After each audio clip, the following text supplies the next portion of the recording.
मित्रांनो, लग्नानंतर होईलच प्रेम या मालिकेत आपल्याला खतरनाक ट्विस्ट पाहायला भेटतो। मित्रांनो, पार्थ तर शुद्धीवर आलाय तर काव्या त्याला भेटलेली आहे। दोघेजण फार आनंदी आहेत, छान गप्पा मारत आहेत, एकमेकांसोबत वेळ घालवत आहेत, एकमेकांची चेष्टा मस्करी करत आहेत। पार्थ तिला प्रेमाने मलम लावून देत आहेत, कारण त्याला कळलेलं आहे की माझ्या काव्याने माझ्यासाठी जळता दिवा हातावर ठेवला। पण आता यांचं प्रेम पाहून जीवाच्या मनात एक प्रश्न पडलेला आहे की मी जेव्हा देवळात गेलो तेव्हा काव्या मला असं का म्हटली की आईने तिला पार्थपाशी जाऊ नको असं सांगितलंय। नेमकं काय?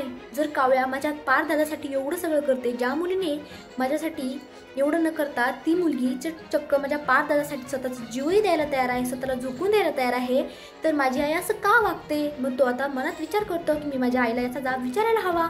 जेव्हा तो तिथून बाहेर येतो आणि सगळेजण बाहेर असतात तेव्हा त्याच्या आईला जाब विचारत असतो की आई तू असं का वागतेस? तू काव्याला पार्थ दादाला भेटू नकोस, त्याच्याकडे जाऊ नकोस असं का सांगितलं? आई बोल ना ग, जी मुलगी त्याच्यासाठी एवढं सगळं काही करते। आणि आपल्याला तर माहितीच आहे जेव्हा आपल्या नवऱ्याला काय होतं, जेव्हा नवऱ्यावर संकट येतं तेव्हा त्याच्यासोबत कुणीही नसलं तरी चालतं, पण बायको ही त्याच्यासोबत असलीच पाहिजे। मग जीवाई बोलतो की आई अगं आपण सगळे आहोत, पण जी गोष्ट इथे मेन असायला पाहिजे तीच नव्हती, म्हणजे काव्याच पार्थ दादासोबत नव्हती असं का? तिला का घरी ठेवलं होतं? तेव्हा मानिनी आता तिचं तोंड उचकडणार आहे आणि बोलणार आहे की जेव्हा तुम्हाला कळेल ना की काव्याने काय केले आणि काव्या कशी आहे, तेव्हा माझ्या पार्थलाही पश्चाताप होईल आणि तुम्हालाही पश्चाताप होईल। तेव्हा विक्रम बोलतो अगं मानिनी, पश्चाताप काव्याला नाही तर पार्थला नाही तर पश्चाताप तुला होणार आहे, कारण काव्यासारखी सून तुला शोधूनही भेटणार नाही आणि सापडूनही तुला कुठेच सापडणार नाही। मित्रांनो, त्या विक्रम काकांचा काव्यावर खूप विश्वास आहे आणि त्यांच्या विश्वासाला तडा जाऊन देणार नाही अशी आपली काव्या आहे। पण या मानिनीला काय झालंय नेमकं काय कळतच नाही, तिला त्या काव्याचं प्रेम दिसतच नाही हो।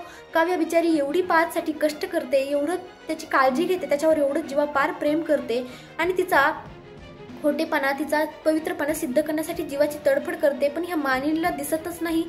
खरंच बोलतात ना, सासू कधी आई होऊ शकत नाही, हे त्या मानिनीने आज सिद्धच करून दाखवलं की खरंच सासू कधी आई होऊ शकत नाही, कारण जी गोष्ट आपली आई समजून घेऊ शकते, आपल्यावर विश्वास ठेवू शकते, तो विश्वास आपली सासू आपल्यावर ठेवतच नाही। म्हणजे आपल्याला असं तरी याच मालिकेतून आपल्याला असं पाहायला भेटते की तिला समजून घेत नाहीये। पण मित्रांनो, आता इकडे काव्याचं पार्थ चाललेलं असतं। पार्थ तिला बोलतो की काव्या तुम्ही माझ्यासाठी हातावर जळता दिवा ठेवला आणि मी जर मेलो असतो तर बाप रे। काव्या त्याला रागाने असं कानाखाली म्हणजे नॉर्मल हसती, म्हणजे मजेवारी मारते हो, म्हणजे खरंच नाही पण ती मारते आणि त्याला तिच्या मारण्यातून असं समजतं की काव्या सुद्धा जगली नसती, ती सुद्धा त्याच्याबरोबर मरून गेली असती।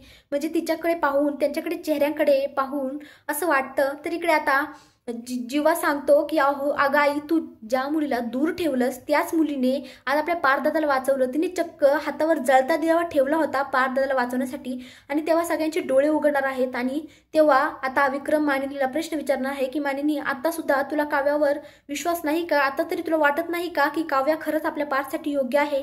मित्रांनो, आता तुम्हाला काय वाटतं की मानिनी खरंच काव्याला माफ करणार का आणि त्याला पार्थच्या आयुष्यात पुन्हा एंटर होऊन देणार का? कमेंटमध्ये नक्की सांगा। धन्यवाद।